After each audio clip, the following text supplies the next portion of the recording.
失恋女明星被一辆拉棺材的货车撞，受伤严重，流出的鲜血恰巧流到了干尸身上，干尸瞬间复活成了一个大帅哥。眼看女孩受了致命伤，马上就要凉凉，小哥哥不忍心救命恩人这么死去，咬破舌尖把自己的鲜血吐到了他嘴里，随后一个大跳逃离了现场。在干尸血的加持下，田径之很快恢复出院。而这时小哥哥也找上了门，小直还以为是电视台的整人节目给他设下的美男计，于是毫不犹豫把他关在了门外。可当他得意洋洋转身回屋后，却惊奇发现小哥哥早已不知什么时候坐在沙发上了。你是刚才那个人的双胞胎兄弟啊？如果是的话，我可以进来吗？不可以。看着眼前之人冰冷的目光，小直突然记了起来，他就是昨晚躲在暗处偷窥自己的怪人。难道他对我有什么其他想法？小直吓得已经说不出话了。好在脑子转不动，腿还能动，立马选择了战略性撤退。下楼时却不小心一脚踩空摔了下去。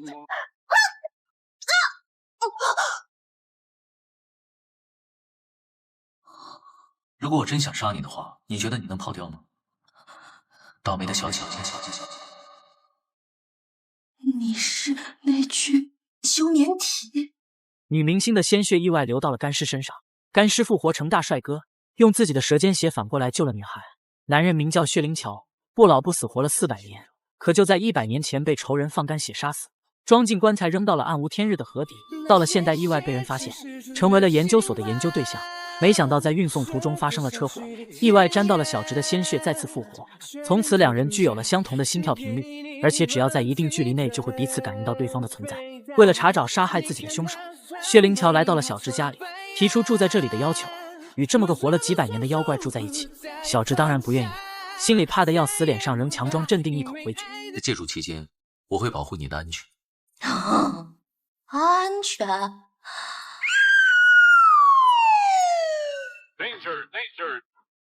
今年是小直的倒霉年，不是遭遇车祸就是掉下水道，有可能突然挂掉。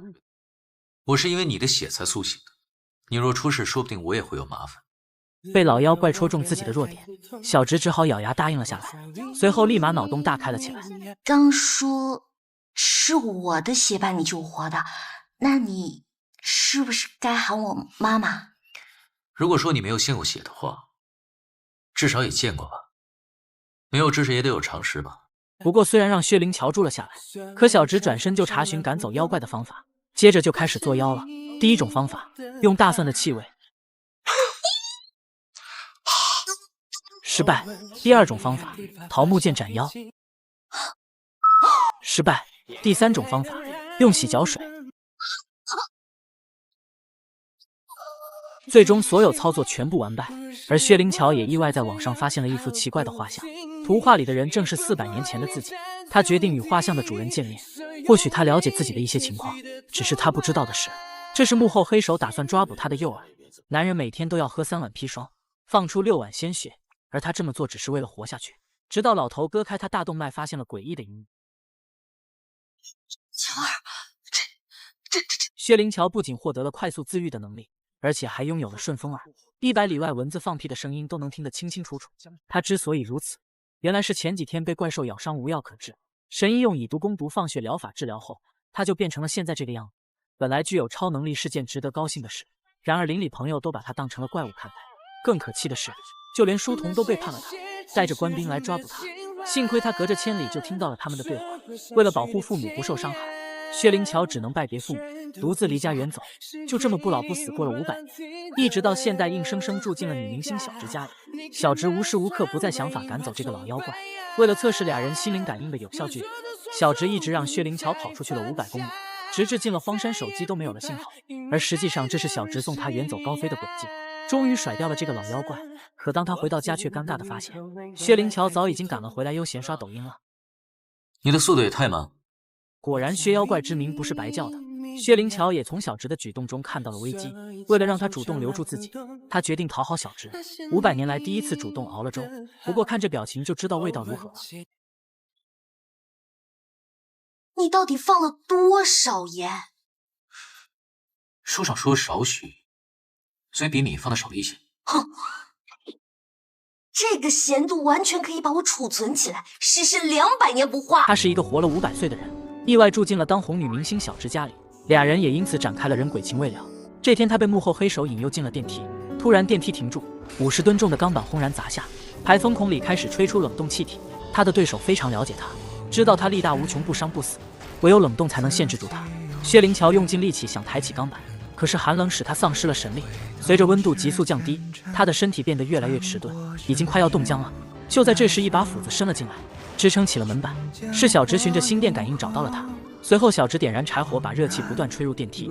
恢复力气的薛妖怪才抬起钢板逃了出来，可也已经是强弩之末了。下一秒就瘫倒在了小直怀里。本来宣称是来保护自己的，反而是自己这个弱女子救了妖怪，还弄得自身重感冒。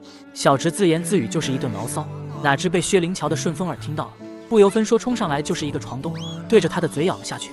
这波疯狂操作属实震惊了小直，直到10分钟后才反应过来，使劲推开了薛妖怪，刚要张牙舞爪发脾气，才发现手掌上的伤口已经愈合了。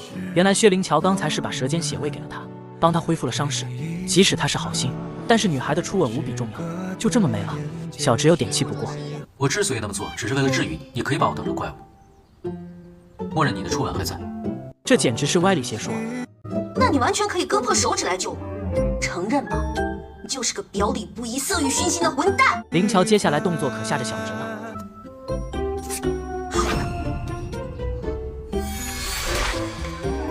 我只有用舌尖才能控制愈合的速度。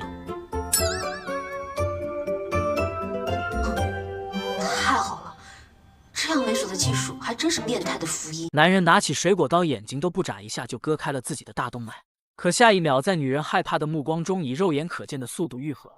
小直属实被惊到了，他认为薛灵桥不但是个变态的妖怪，还是个大色狼，必须想办法赶走他。可让小直苦恼的是，他那么会耍无赖，自己又打不过，到底应该怎么办呢？突然灵光一闪，小直想到了好办法。俗话说3个臭皮匠顶个诸葛亮，可以向好朋友们求助呀。他想到的第一个人就是好闺蜜萱萱。张萱萱是1线女明星，肤白貌美大长腿，可是却是个超级大花痴，跟女流氓没什么两样。一旦遇到帅气的薛妖怪，肯定会勾引她，并把她圈起来当宠物的，不能向她求助。第二个求助的人是第6任前男友叶轩。叶轩和他的导师都是研究所的科研狂人，抓到薛妖怪的话，肯定会把他活体解剖做研究的。薛妖怪不能死，这个也不行。第3个选择是求助第7任前男友小燕。小燕是一名实打实的刑警，经验丰富，能力出众。可是如果对上妖孽般的薛灵桥，估计也会是饮恨西北的下场。太慢了。想到这，小直冒了一身冷汗，不能让小燕去冒险，这个方法也不行。没有办法，小直只好决定好好和薛妖怪谈谈，希望完成他的愿望，让他早日离开。而薛灵桥的目的是找出100年前放干自己血的人。小直满眼疑问：你的血不是流不出来吗？薛灵桥解释，长时间在低温下，自己能力会慢慢消失，这好似让小直找到了对付他的方法。那你要不要吃冰激凌啊？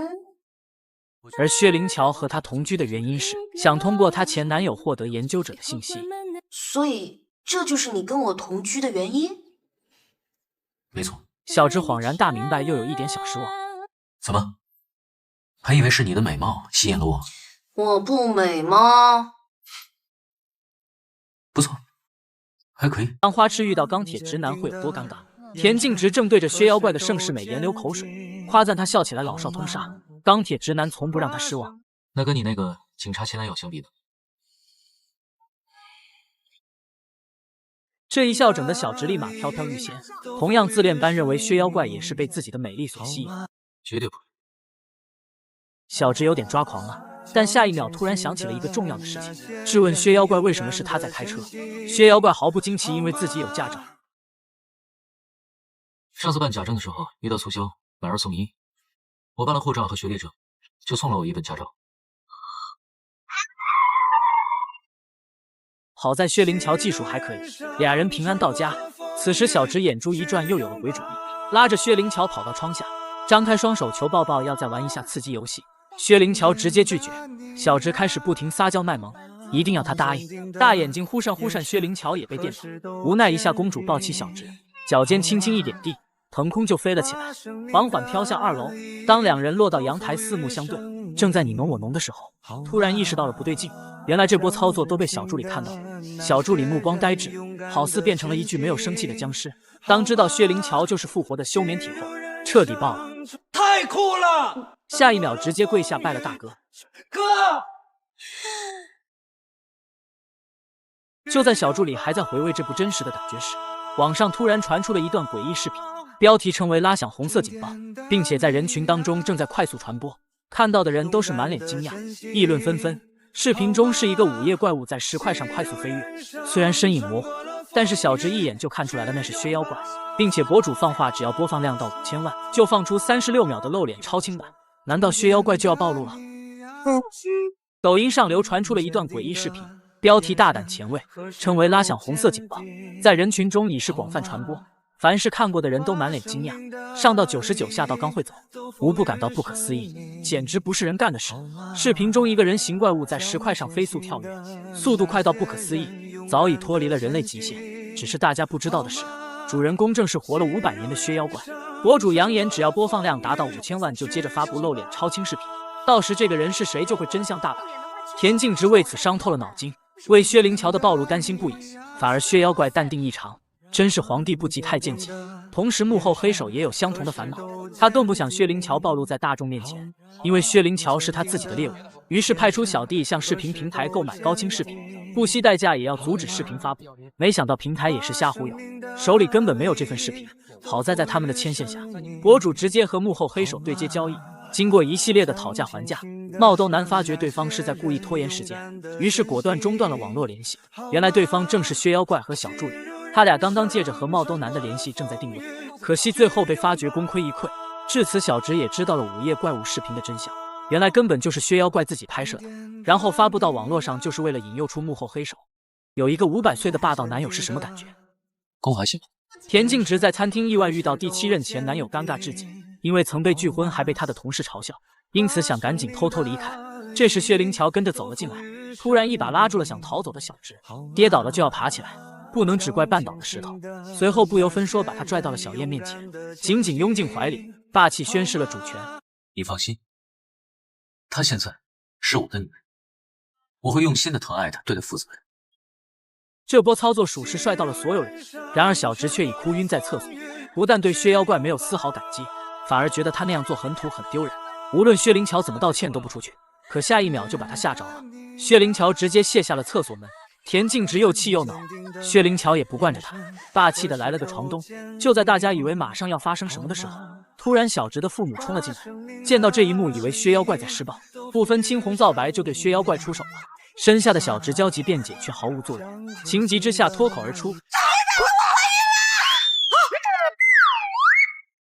这下事情就简单了，父母把小直赶到楼上，他们要单独和薛灵桥谈谈。小助理提醒他，楼下这么安静，薛妖怪会不会已经把你父母的脖子掐断？小直急忙冲下楼，没想到看到了诡异的一幕。男人可不是一般人，能做常人不敢做的事，能听常人听不见的声音。他是一位活了500多岁的妖怪，并且拥有不老不死之身。这一天，小直正在公园凉亭里玩游戏，殊不知一辆面包车来到了公园，车上的人慢慢向他靠近，一只手搭在了他的肩头。小直还以为是薛灵桥来了，可回头一看，吃了一惊。海边的薛灵桥收到了小直的信息，他查看了发过来的手机定位，以为他在和自己捉迷藏，于是不慌不忙打车赶往目的地。殊不知小直已经被绑架，这是有人故意引诱他前来，想抓住他研究出长生不死的秘密，并且找到杀死他这个500岁妖怪的方法。此时薛灵桥感觉到了小直心跳开始减弱，也收到了小直的短信：33号仓库。又仔细感受了一下小直的心跳频率，才意识到果真出事了。这不是在玩。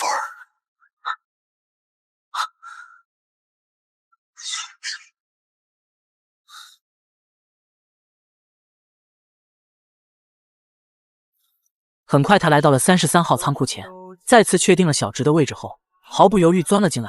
里面寒气逼人，墙壁上、地面上全是厚厚的寒冰，这么低的温度极大减弱了薛灵桥的能力。终于在一间冷库里，他发现了小直，可这时铁门突然关闭了，俩人被困在了里面。此时神秘人看到了一切，准备杀死薛灵桥了。男人可不是一般人，能做常人不敢做的事，能听常人听不见的声音。他是一位活了500多岁的妖怪，并且拥有不老不死之身，而他为了救小直被人关进了冷库里。幕后之人很清楚他的弱点，知道低温可以削减他的能力。果然，无论他如何用力都砸不开铁门。小直也说出了绑架他的人是谁，是他们非常熟悉的一个人，居然是李教授。这时李教授调低了冷库的温度，薛灵桥也感觉到了，知道他的目的不是杀死小直，而是想要抽干自己身体的血。找到长生不死的秘密。李教授也不装了，喊话薛灵乔，在零下30度的低温下，你就会进入休眠，到时就会割断你的喉咙，放干你的血，就像100年前你被人放干血一样。薛灵乔请求李教授放了小直，李教授已经疯魔了，拒绝了他的要求，即使害了无辜的人也在所不惜。小直的身体越来越冷，快要坚持不住了。难道今天俩人就要冻死在这里？外面小直的警察前男友发现了迷晕他的手帕，知道小直出事了，很快带人查到了33号仓库，及时冲进来制服了李教授。本以为可以救出薛灵乔和小直了，没想到冷库的门用的是密码锁，而且只要输错3次，铁门就会永远锁死。已经疯魔的李教授故意说了一个错误密码，错了，气得小燕都想一拳捶爆他的脑壳。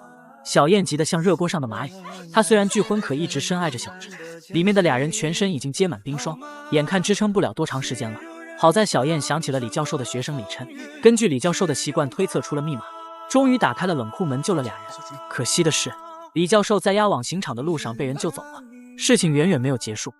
男人可不是一般人，能做常人不敢做的事，能听常人听不见的声音。他是一位活了500多岁的妖怪，并且拥有不老不死之身。为了抓住100年前放干自己血的凶手，薛灵乔与警察合作引诱幕后神秘人。小燕在追捕过程中击中了嫌疑犯的小腿，可就在马上追上去的时候，小燕突然口鼻喷血，全身没了力气。肺癌居然在这时候发作了。把守在门口的警察挨个检查每个人的小腿，但并没有发现负伤的人。难道嫌疑人人间蒸发了？原来嫌疑人在受伤后喝下了薛灵乔的血液，小腿的枪伤瞬间就痊愈了，一点疤痕都没有留下。老话说得好，狐狸再狡猾也逃不过精明的猎人。小弟虽然蒙混了警察，却被500岁的薛妖怪识别。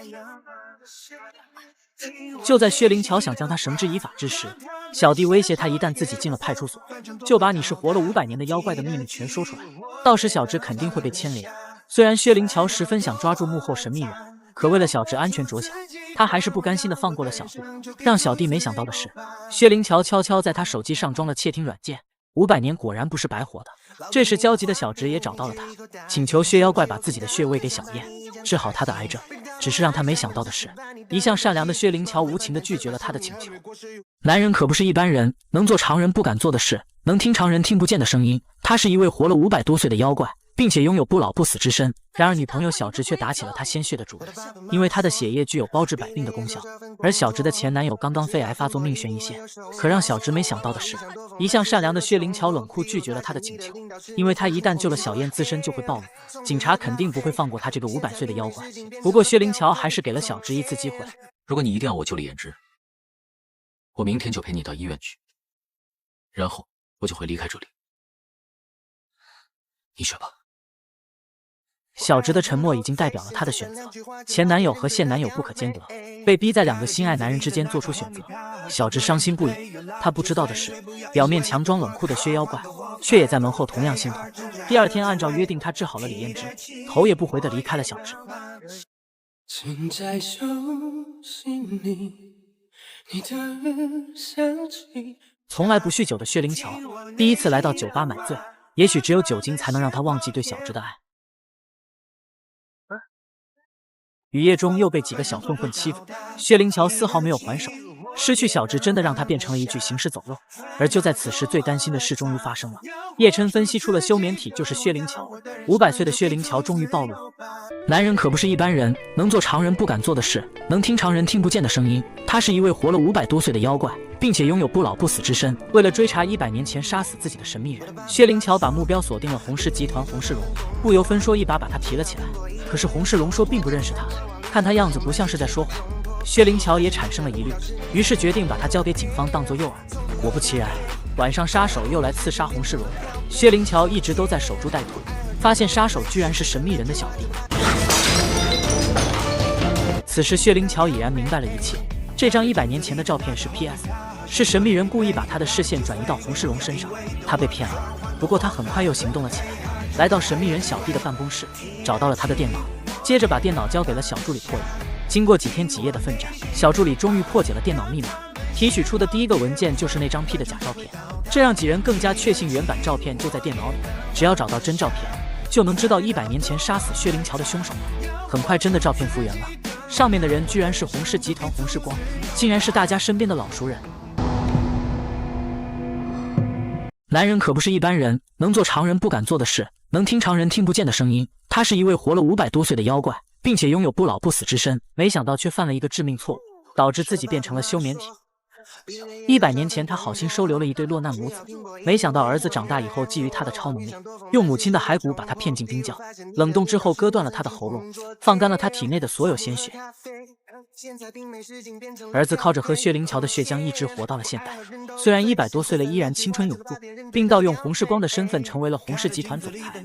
可是随着年纪增大，血浆起到的效果在逐渐减弱，他必须随时补充，但恰巧今天忘记带了。更倒霉的是又遇上堵车，如果不能及时喝到血浆，他会马上衰老。洪世光不得不下车，以最快的速度跑回家，刚冲进家门，身体就衰老了下来，浑身没了力气。更凑巧的是，未婚妻张萱萱这时来到门外找他，听到了他的手机铃声，就是没人开门。如果被人看到自己的样子，那就全暴露。于是他只能强撑身体爬进密室，坚持喝下了血浆，才终于又恢复了年轻。然后假装晕倒在地，随后被张萱萱带来的120接走，而留下来的张萱萱却意外发现了密室，并带走了其中一支血浆。他不知道的是，这一切都已被监控拍到。洪世光正在看着他的一举一动。就在张萱萱要把血浆交给李琛时，忽然被人绑架了。为了抓住这个飞来飞去的妖怪，再次抽干他的血液，洪世光抓住了他的女友作为要挟。薛灵桥明知是陷阱，也义无反顾前来营救。他取笑洪世光总是耍同一套把戏。100年前你用你母亲的骸骨引诱我进了冰窖，现在又用小直同样来引诱我。不过我还是会进去的，因为小直已经成了他深爱的女人了。说完，薛灵桥毫不犹豫走进了冰谷。等到全身被冰冻住，失去超能力后，李教授开始为他放血。洪世光为了彻底杀死薛灵桥，不仅要放干他的血液，还要抽出他的骨髓，这样薛灵桥就会永远死去。而且他为了永生，要求李教授把薛灵桥的骨髓移植到自己身上。就在李教授进入手术室做准备的时候，意外发生了。等到洪世光冲进去，发现李教授已经逃跑了，薛灵桥所有的血液也被倒掉了。洪世光简直要气疯了。原来之前李教授接到警方的电话，自己在美国的妻女已经被救出，不再受洪世光的要挟了，故此李教授才被辞了洪世光。而此时薛灵桥已成了一具人干，田径直望着他伤心不已，责怪都是自己害的。猛然想起了第一次复活薛妖怪的情景，迫不及待割开动脉，把自己的血喂给薛灵桥。可此时的薛灵桥早已没了生机，根本吸收不了鲜血。痛苦的小直无法面对失去他的现实，想把薛灵桥带回家，没想到失血过多，晕倒在了门口，脱离冷库，气温回升。在小直血液的滋养下，薛灵桥居然又复活了。果然，女友的鲜血是最好的疗伤圣药。接下来，薛灵桥找到洪世光开始复仇，但是并没有杀死他，而是销毁了他所有的血浆。没了血浆的维持，洪世光很快衰老成了100多岁的样子。谋划了一辈子长生，终究还是归于尘土。最终，小直意外获得了不死不伤的能力，而薛灵桥还是离开了他，独自隐居了起来。